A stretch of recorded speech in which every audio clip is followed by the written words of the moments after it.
When experiencing the great outdoors in the United Kingdom, let's not forget the weather. Britain is renowned for having 4 seasons in one day. But part of its appeal is the diversity of the seasons and the changing climate, which helps to make the scenery look incredibly lush and dramatic.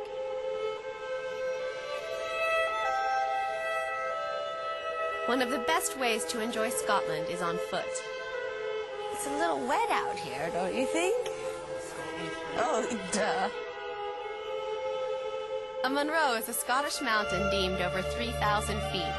There are 284 Munros in Scotland, and bagging them, as in reaching the summit, is an exhilarating pursuit. How does it feel? It feels kind of cold, kind of wet, kind of tiring, but still exhilarating. Kind of like a unique Scottish experience. The question is, are you going to do it again? Scottish scenery doesn't come more spectacular than Loch Ness. At 24 miles long and 1.5 miles wide, it's the largest freshwater lake in the British Isles. And you never know, you may just catch sight of the legendary Loch Ness monster. Scotland is also the home of golf. The first ball was struck in Fife as far back as 1400, and today there are over 540 golf courses, including the world-famous St. Andrews and Gleneagles. 200 miles of rugged remoteness. The spectacular Antrim coast in Northern Ireland reaches a geological climax at one of Ireland's essential landmarks, the Giant's Causeway.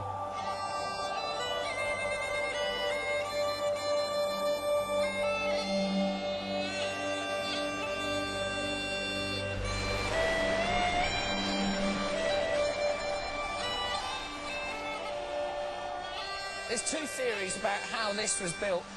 The best one is a giant lived here called Finn McCall, and he fancied a Scottish giant over the water, so he built a causeway over there, ran to get her, she didn't want to know and kicked him out back here.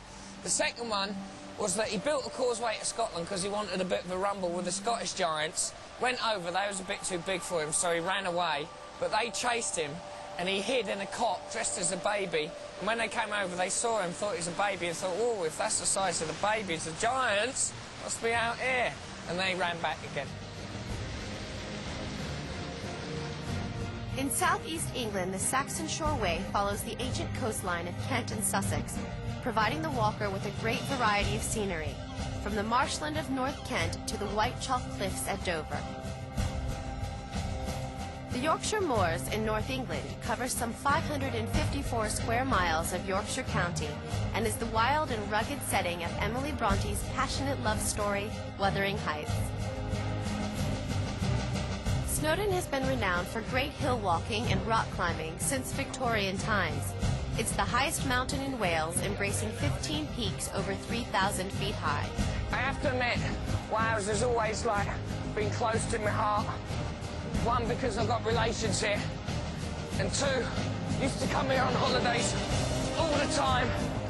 And apart from the history and all the castles, and there's loads of them clambering around, what I really adore is being in the mountains. It's beautiful. I don't know what you're putting your rucksack down for. We got miles to go yet. Go on. Soak up some of the scenery. Whew.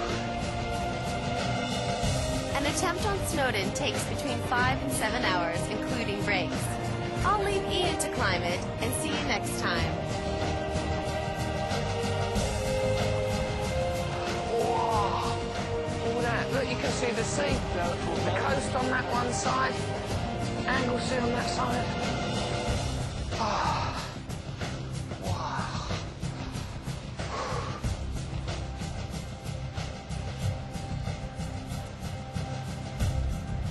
This view sums it all up. Over there, white foggy clouds, then over there, beautiful sunshine, and here, black storm clouds coming in. And that's what I love about Britain.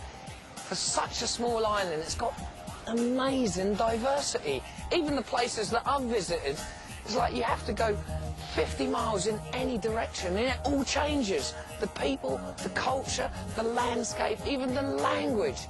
It's been fascinating rediscovering it all, because this is the country where I was born, and I love it.